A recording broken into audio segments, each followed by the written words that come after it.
Seat scanner में आज हम बात करेंगे बांकीपुर विधानसभा की, जो पटना साहिब लोकसभा के अंतर्गत आता है। और नितिन नवीन जो बीजेपी से हैं वो इस बार यहाँ के विधायक हैं वर्तमान में, लेकिन इस बार के समीकरण बड़े दिलचस्प हैं। और चूंकि ये पटना राजधानी से सटा हुआ है, पटना साहिब लोकसभा के तहत है, तो ये हाई प्रोफाइल सीट है और एक बार फिर इस सीट को अपने पाले में करने के लिए दिग्गजों के बीच जंग होगी। ज्यादा जानकारी के लिए इस वक्त हमारे साथ हमारे वरिष्ठ सहयोगी राकेश रंजन जी हैं। राकेश जी, पटना साहिब लोकसभा के इस बांकीपुर विधानसभा सीट के समीकरणों को इस बार किस तरह से देख रहे हैं आप? देखिए, पटना साहिब के अंतर्गत ये सीट आती है बांकीपुर की, और ये अभी जो है नितिन नवीन यहाँ से लगातार चुनाव जीत रहे हैं। लेकिन जो बांकीपुर विधानसभा क्षेत्र है ये 2008-9 परिसीमन के बाद बना हुआ विधानसभा क्षेत्र है, और यहाँ पर नए परिसीमन के बाद पहला चुनाव 2010 में हुआ था। ये जो बांकीपुर की सीट है पहले पटना पश्चिम के नाम से जाना जाता था, ये बांकीपुर विधानसभा का क्षेत्र।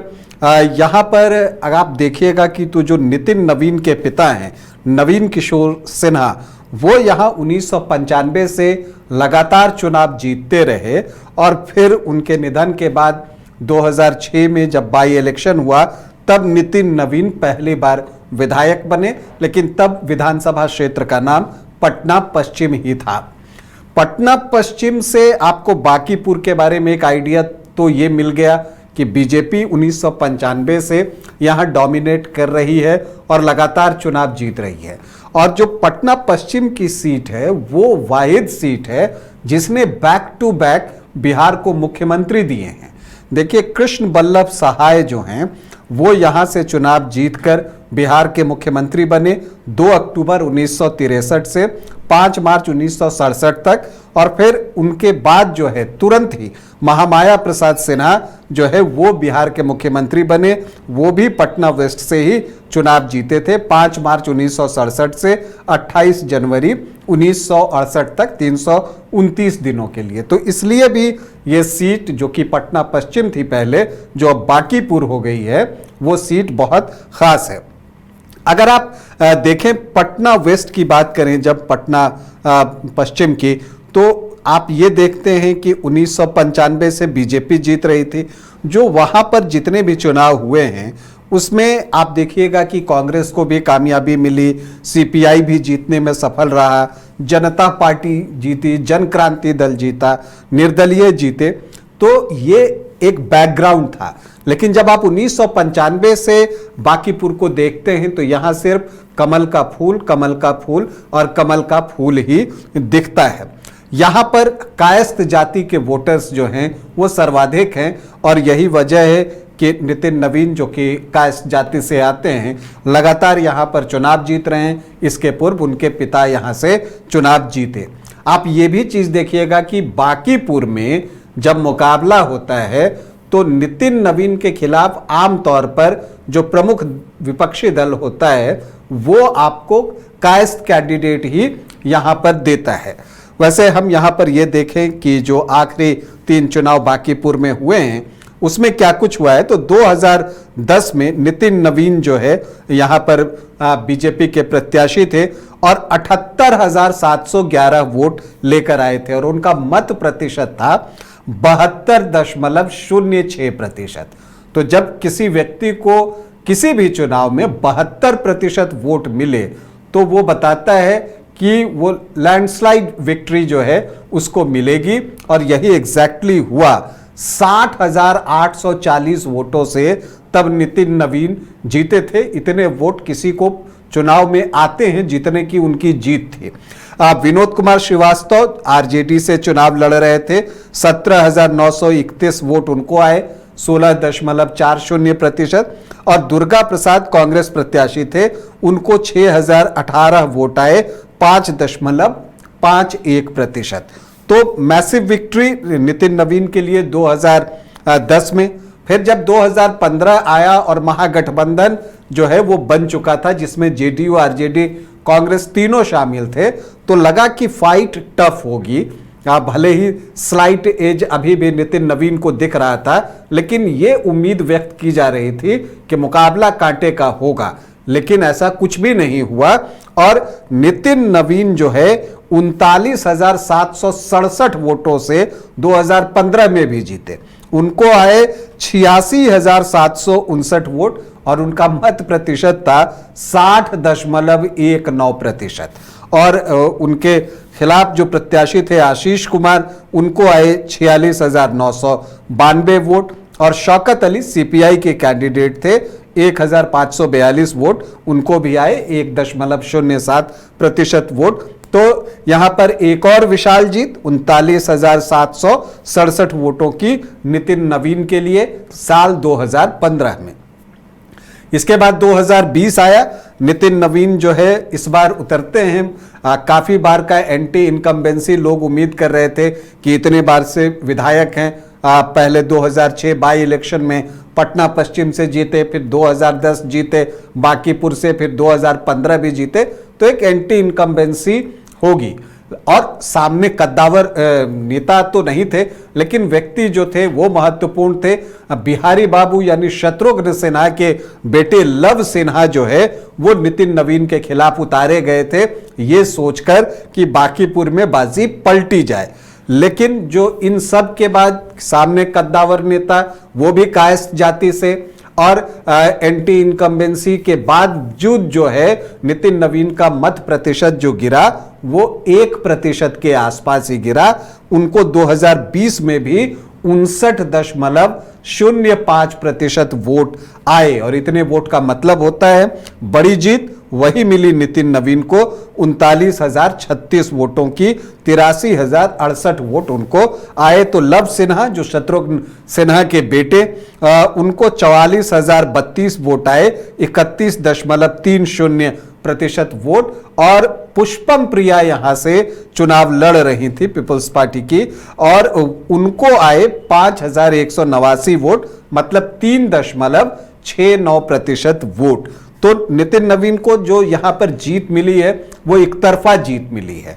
अब 2025 में क्या होगा इसे लेकर जो है कयास लगाए जा रहे हैं। देखिए, बीजेपी से टिकट तो नितिन नवीन को ही जाना है, बिहार सरकार में मंत्री हैं, पथ निर्माण मंत्री, तो उनका दावा तो बिल्कुल स्वाभाविक बनता है और वो प्रत्याशी होंगे, इसमें कोई इफ बट जो है वो दिख भी नहीं रहा है। और चूंकि उनकी जीत भी मैसिव रही है और उनका मत प्रतिशत जो उनको वोट मिल रहे हैं, तो जो सबसे कम मिला है वो 59% मिला है, तो उनका टिकट तो ऑलमोस्ट कंफर्म ही है।